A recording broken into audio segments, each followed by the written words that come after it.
सभी छात्रों को मेरा आदरणीय प्यार भरा नमस्कार। और मैं आशा करता हूं कि आप अपने घर पे बिल्कुल सुरक्षित होंगे और सही होंगे और कंटिन्यू आप क्लास ले भी रहे होंगे, क्योंकि देखिए प्यारे प्रिय बच्चों, इस टाइम में हमको अपने जो कमी है, जो पढ़ाई से रिलेटेड जो हमारी कमी है, उनको हमें पूरा करना है। क्योंकि वो दौर फिर दोबारा आएगा, कोचिंग वाला, वही भाग दौड़ वाला।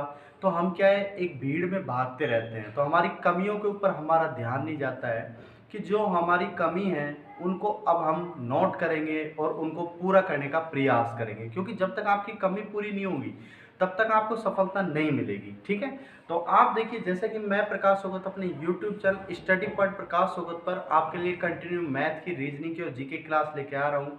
और मैं आपको बताना चाहता हूँ एक बात, मैं आपसे ये कहना चाहता हूँ कि देखिए, मैं आपको छोटे छोटे पार्ट्स में वीडियो बना रहा हूँ। इसके पीछे एक बहुत बड़ा रीज़न है। क्योंकि कोई भी मान लो, कोई भी क्वेश्चन है या कोई पैराग्राफ है, एक बड़ा पैराग्राफ है, वो हम याद करने की कोशिश करते हैं, तो उसका 10 से 15% जो पार्ट्स है वही हमको याद होता है शुरू में, है ना। उसको हम कई बार पढ़ते हैं, तब जाके 50% 60% अपन को याद होता है ना। तो अगर अपन उसको छोटे छोटे टुकड़ों में याद करें तो हर पार्ट्स अपना स्ट्रांग हो जाएगा और इजीली वो बॉन्ड बना लेंगे और अपन को इजीली पूरा पैराग्राफ याद हो जाएगा, और वो भी अच्छी तरह। तो यही मेरा सिस्टम है कि मैं यूनिट को टुकड़ों में पढ़ा रहा हूँ, जिससे दो दो क्वेश्चन, पांच पांच क्वेश्चन आपको इजीली आ जाए। क्योंकि आप एक छोटी वीडियो देखते हो तो आप फोकस से देखते हो, आप कंसंट्रेट से देखते हो और आपका दिमाग बिल्कुल शार्प रहता है। अगर मैं 1 घंटे की वीडियो, आधे घंटे की वीडियो बनाऊंगा तो आप जैसे 15 मिनट की वीडियो तो कंटिन्यू देखोगे, लेकिन उसके बाद आप थोड़ा सा बोर हो जाओगे और हो सकता है वीडियो हटा भी दो। तो कहने का मतलब ये है कि छोटे छोटे पार्ट्स में हमको चीज़ों को पढ़ना चाहिए और वीडियो को मैं आपको छोटा छोटा बना के लेके आ रहा हूँ। ठीक है, ऐसे ही अब मैंने आपको कहा है कि ब्लड रिलेशन अपन पढ़ रहे हैं रीजनिंग में, और ब्लड रिलेशन का मतलब रक्त संबंध है, और इसमें 7 पार्ट अपन ने कंप्लीट कर लिए और अब अपन पढ़ेंगे इसका पार्ट नंबर 8।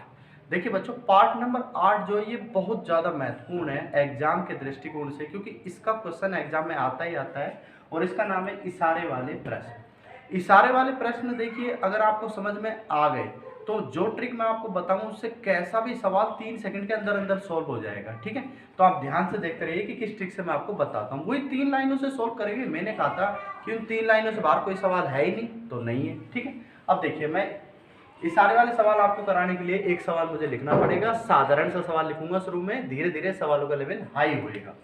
एक साधारण सा प्रश्न मैं लिख रहा हूं कि एक महिला सामने एक लड़के की ओर इशारा, देखिए, इशारा करते हुए कहती है कि यह क्या कह रही है। वो देखो, यहां से क्वेश्चन स्टार्ट में, मेरे पिता के पुत्र का पुत्र है।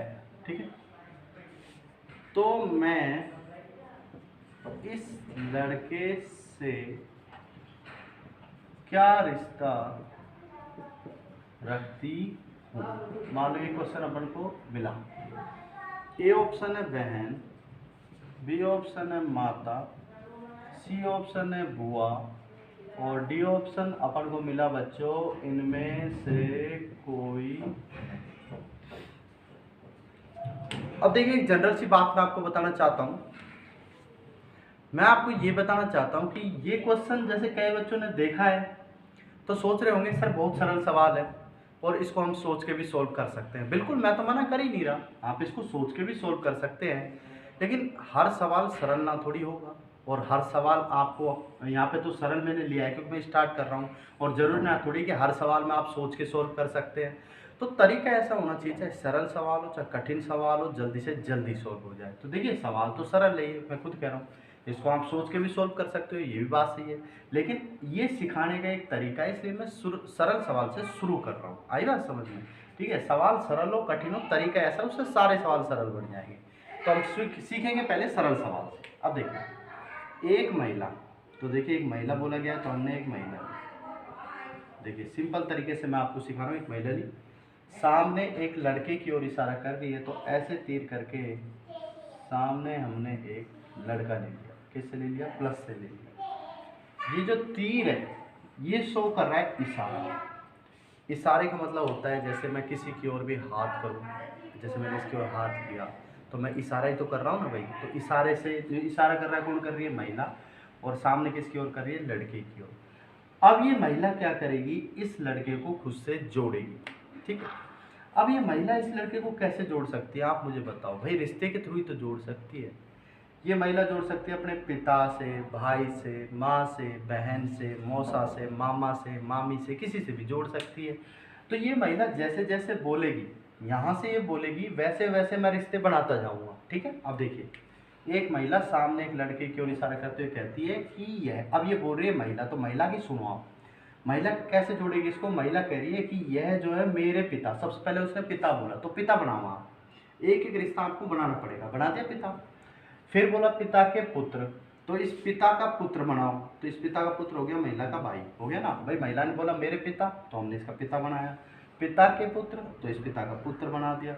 और इस पुत्र का भी कौन है, ये पुत्र है, तो इस पुत्र का भी पुत्र है। और ये पुत्र कौन है, ये लड़का भाई। इसी के बारे में तो बात करी जा रही है ना। तो ये लड़का अपने आप यहाँ पे आ गया। देखो सामने वाला जो होता है, ये है से पहले जो भी बोले ना वो होता है।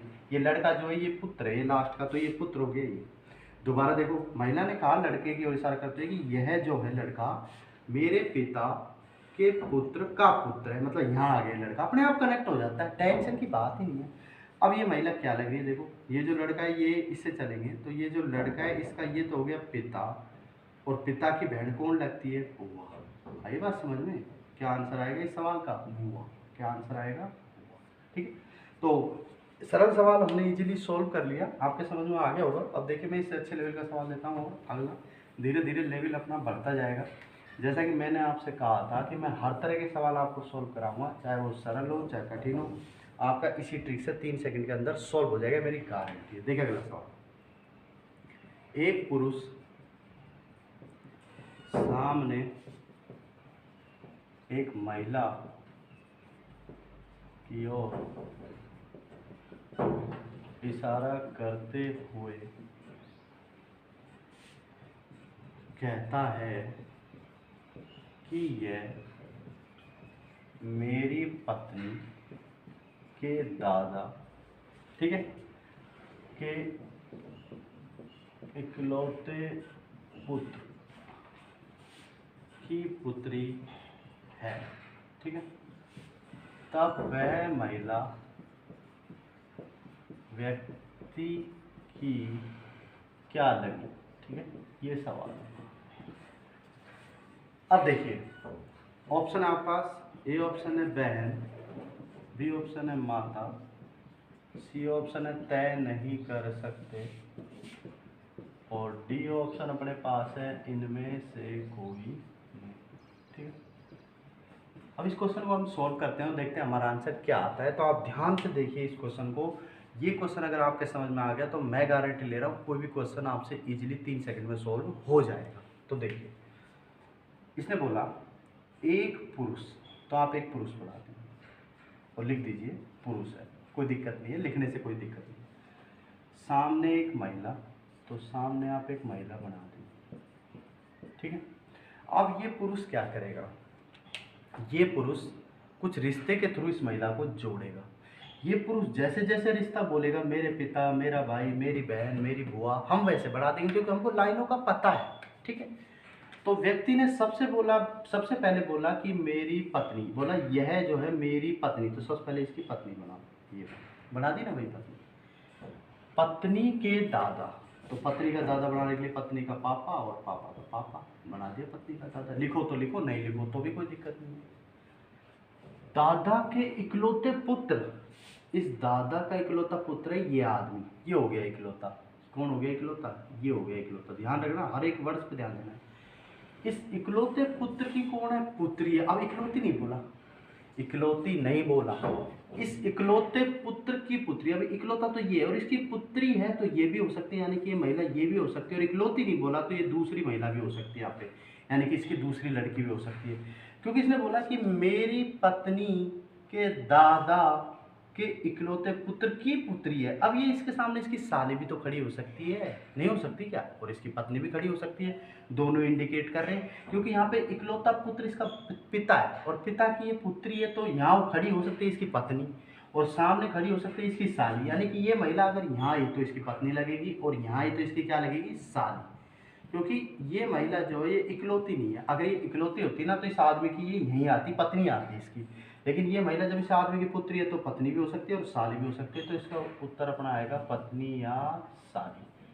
तो देखिए जब दो उत्तर आते हैं तो आप किस पे टिक करते हैं बताइए मुझे। इन दोनों पे तो कर ही नहीं सकते, तो इन दोनों में से इनमें से कोई नहीं पे तो टिक कर नहीं सकते, क्योंकि एक उत्तर आना चाहिए तभी करेंगे। और जो अपने दो उत्तर आए तो कंफर्म नहीं है तो किस पे टिक करेंगे, तय नहीं कर सकते। आई बात समझ में? ठीक है, तो आपके बात समझ में आ रही होगी। अब मैं इससे अच्छे सवाल अगले पार्ट्स में आपके लिए लेके आ रहा हूँ। कंटिन्यू आप मेरे चैनल को जरूर सब्सक्राइब करिए।